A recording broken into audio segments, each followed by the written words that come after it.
What up, everybody? One of the biggest wild cards going into Force Season 2 is Jenard Sampson. Jenard was one of Tommy's biggest ops in Season 1, but he's a wild card because he's calculated and you can't be sure what to expect from Jenard Sampson. Keep in mind, right after Tommy, CBI, and Vic Flynn took the Serbs pipeline, Tommy got the call from Mirkovic saying that they had Liliana.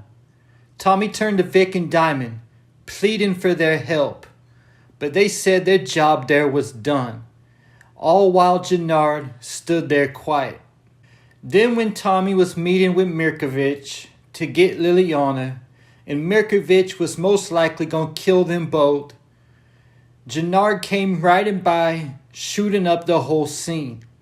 To this day, I still don't know what Jenard's angle was. Was he trying to help Tommy get Liliana freed?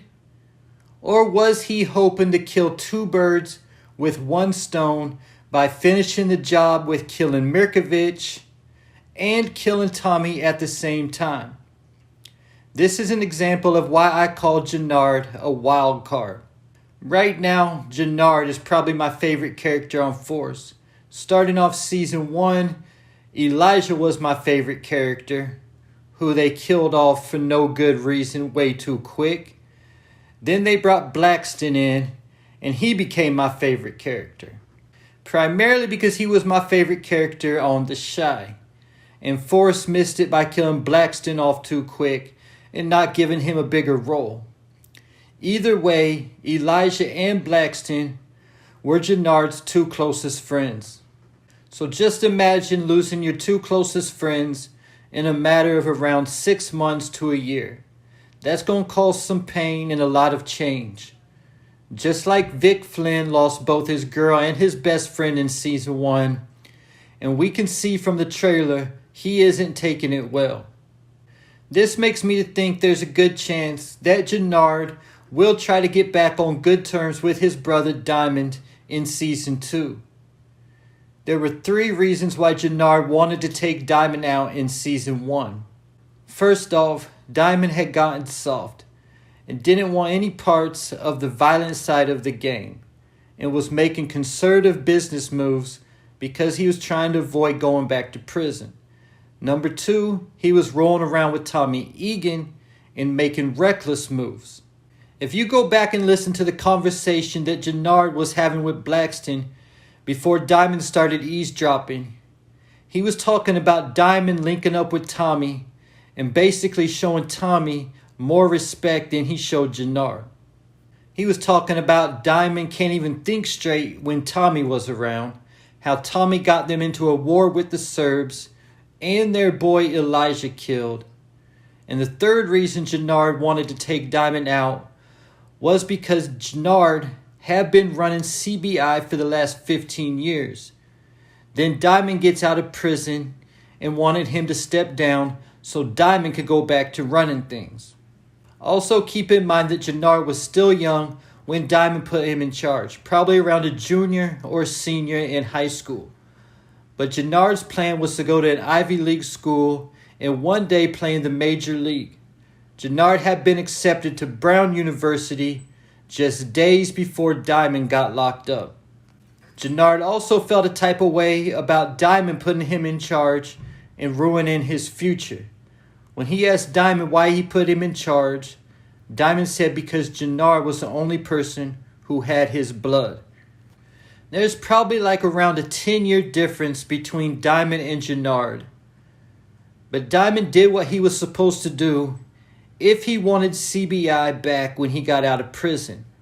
If he would have gave it to someone else, they might have not looked after him the same way that Jenard did. After Jenard got put in charge of CBI, he took CBI to another level from where it was at when Diamond was running it. Jenard ran CBI like an unbridled CEO and an attitude to crush anybody that stood in his way. Jenard getting into Brown tells us that he's very smart because not everybody's getting into an Ivy League school, even on a baseball scholarship. And I've already mentioned that Jenard is calculated, playing several moves ahead. An example of this was when Jenard took the dive in the ring, which actually put Diamond back in charge of CBI. Jenard said he was playing the long game. Then he brought Blackston in from Louisiana with the intent of Black being the one to help him overthrow Diamond. If Diamond wouldn't have heard that conversation, he would have easily been set up by Jenard. Jenard also knows how to play his cards. Once Diamond killed Blackston and left his body on Jenard's kitchen counter, Diamond then turned to Mirkovich. He first got Mirkovich to withdraw his protection from Tommy by giving him his pipeline bag. Then he had to turn to Walter Flynn to get Walter to end the war with the Serbs. Something that Walter was more than willing to do because he already got what he wanted, Gloria killed. When Claudia asked him for the truth about what was really going on and if Tommy was responsible for getting Gloria killed, Jenard again played his cards right and got Claudia to agree to make him her sole distro, moving Dahlia moving forward. And Jenard was all about the Dahlia. He said several times that he wanted Dahlia all to himself and that he would put everything CBI had behind Dahlia. Now he will finally get a chance to do just that in Season 2.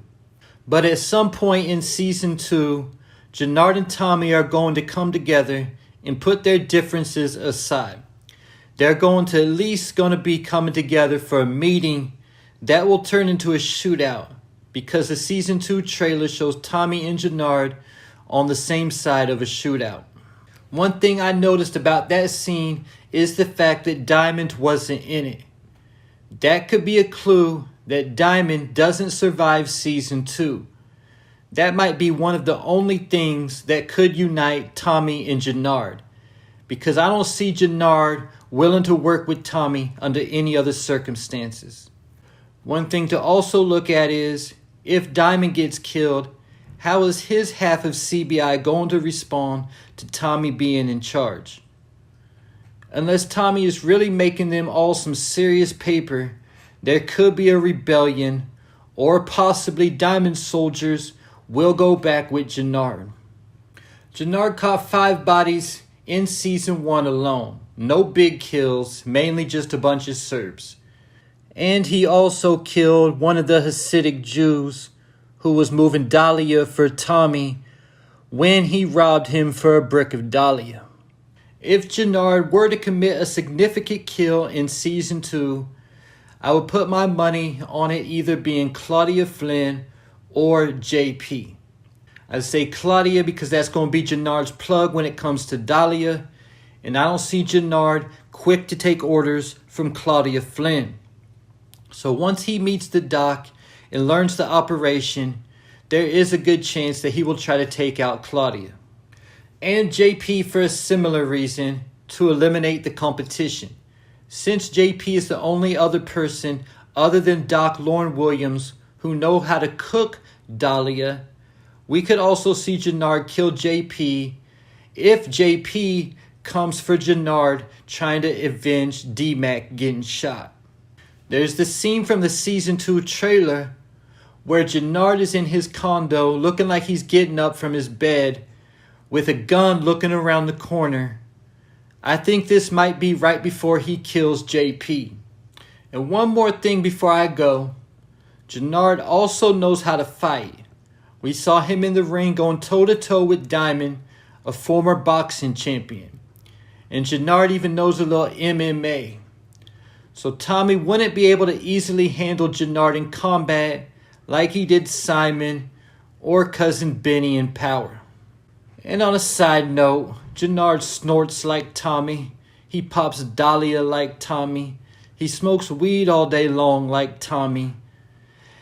If he would have met Tommy when Tommy was 20 years younger, Jenard probably would have loved Tommy. As is, they're just too much alike. And there you have it. How dangerous is Jenard Sampson? Leave your thoughts, theories, and predictions in the comments.